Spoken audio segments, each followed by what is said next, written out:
Okay, hello. In this video, we're trying to go over my framework for physics. This is how I think and analyze problems in physics.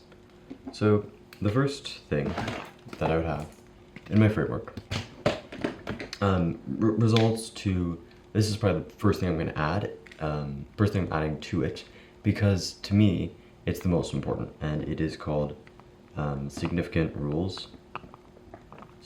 rules, right? These rules are really important and very tricky, but if you can know them, you'll get full credit, so that's what you want. Next thing that you want to do is keep your units consistent. Units. Pay attention to significant figures and pay attention to the units. Let's say you're given weight of 15 kilograms. That's useful, but if you just write 15, you could lose the kilograms, and your final answer would be, it'd be correct, perhaps, but it wouldn't be as precise as it would if you said, let's say the answer was like 100 kilograms, but you just put 100. You need to put the kilograms in it. Just remember to keep units consistent, especially with velocity and acceleration, meters per second or meters per second squared. So that's important. Mainly the most important thing in physics is just write down the givens. Just write down givens. I mean, if I give you, let's say like velocity is like 15, I want you to write velocity equals 15 meters per second. Like, I want you to write that down because it's really important that you write it down. Do not do it in your head. Write it down, get all your givens out.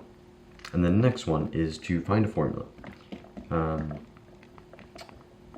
Next chapter there will be many formulas. This chapter just has like 3, and they all don't really overlap. So find your formula, right? So we're trying to find the velocity. I'm trying to find acceleration. And then I give, so we're trying to A equals V over T. And then I say time equals 60 minutes, right? So you have time, 60 minutes. Okay, so I just put 15 over 60, and that's my acceleration, and that's all I do. That's incorrect. So 60 is in minutes. So 60 times 60, 3,600, that's how many seconds.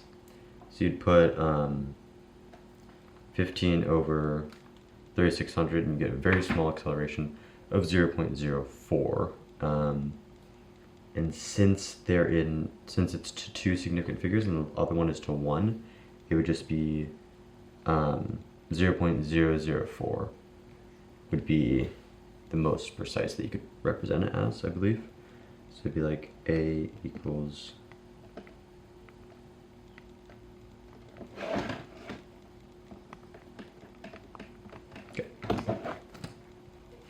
that would be, I believe, the most accurate way you could represent it as, because it's the one significant figure, right? Because everything that's 0 is insignificant unless it's between, like, I'm trying to show this. If you had like 600, 06, that would be 3 significant figures, because the 0 is significant because it's between 2 non-zero numbers.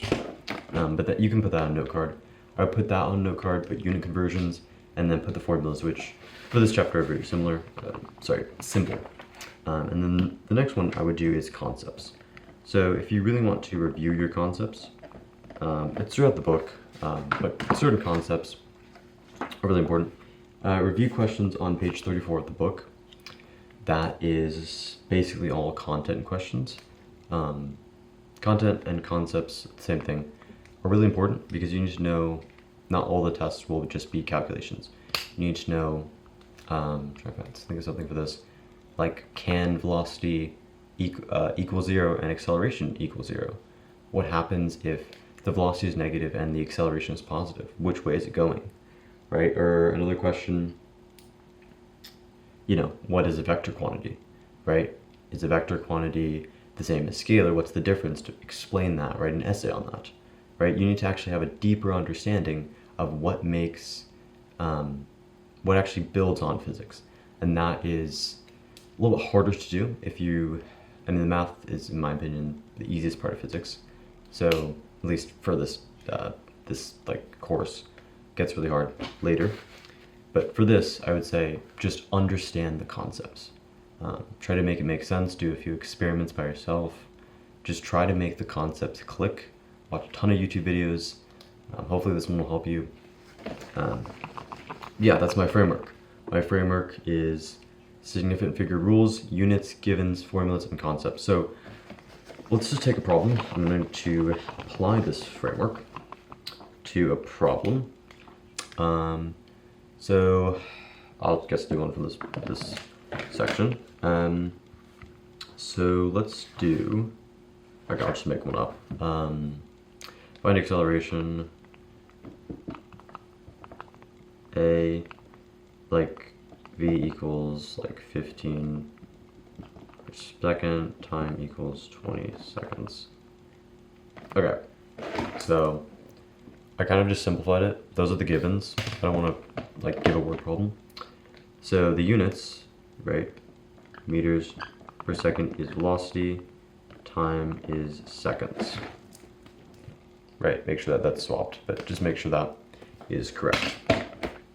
Next I have the givens, I have the units, significant figure rules. My least precise one is 20 seconds. That only has one significant figure.